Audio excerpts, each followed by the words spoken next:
Through the years, and I've had many of them, I've learnt a few things. And one of the mysterious and marvellous things I've learnt is that, in fact, everything is gift.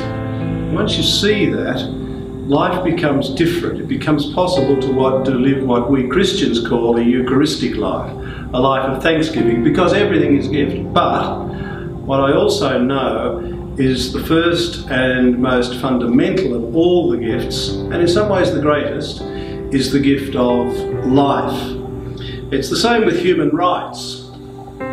We live in a culture that is almost obsessed with talk about human rights, and there's much that's good about that. But the most fundamental right upon which all other rights are built is the right to life.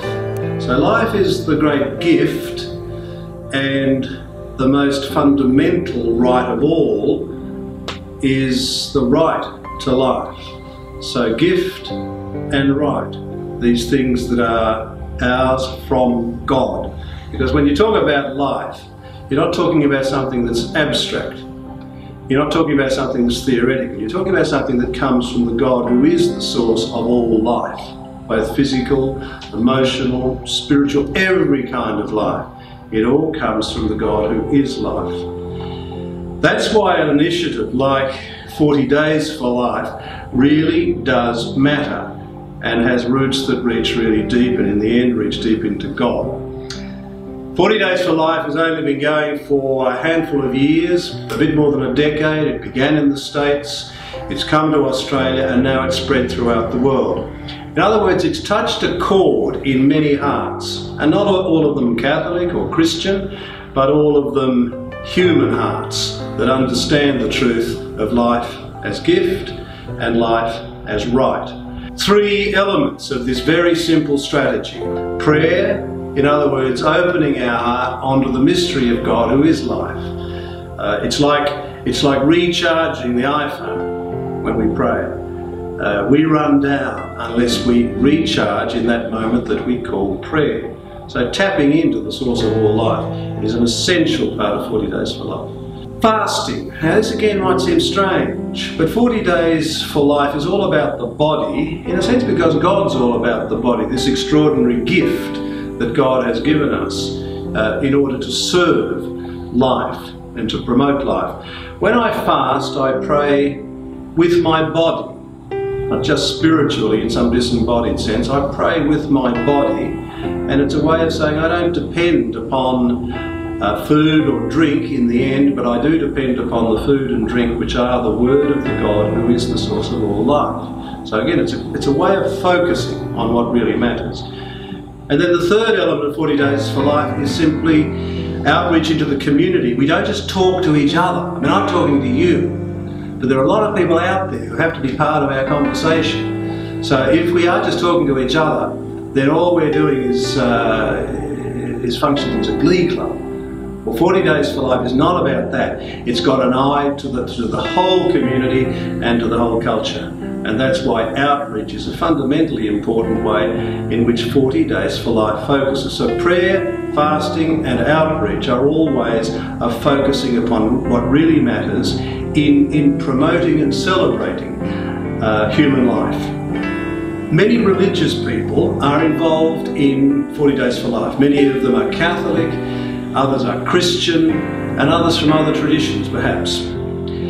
But in the end, 40 Days for Life is profoundly religious, but it's not narrowly confessional, and in the end what it amounts to is a celebration of humanity.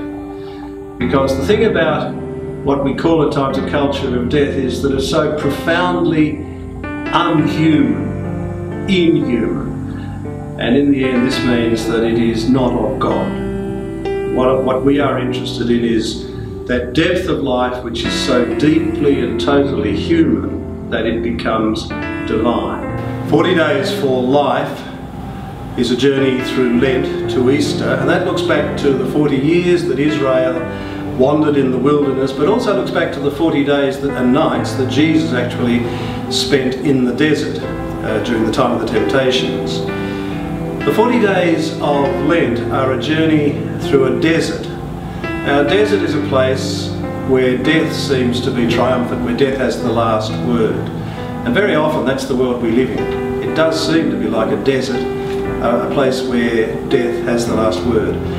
But the 40 days of Lent are a journey through the desert, but to the Garden of Easter, the garden of life, which is our true home. The human being was not made for the desert, not made for death. The human being was made for the garden, which is the home of God's life and God's ecstasy. In other words, the fullness of life. That's what the garden is all about. In that sense, therefore, 40 days for life is nothing other than a proclamation of Easter, that moment where the human being finally comes home to the garden and when life triumphs ultimately over death. And that's again the power and the simplicity and the beauty of a thing like 40 days for life, that it is all about Easter. And Easter again is profoundly religious, but Easter is also mightily and majestically human. It's about the human being and the fullness of life for which we were created. Thank you very much to all of those who have helped organise 40 Days for Life. It's taken a lot of courage, it takes a lot of hard work, it takes a lot of commitment, and it takes a lot of love. And for all of that I am profoundly grateful, so thanks to you. And I invite all of you who may be watching this, listening to this, to think for a moment whether you can in some way join them and us on this journey through the 40 days of the desert to the Garden of Easter. Give it some thought and be part of proclaiming the truth of Easter.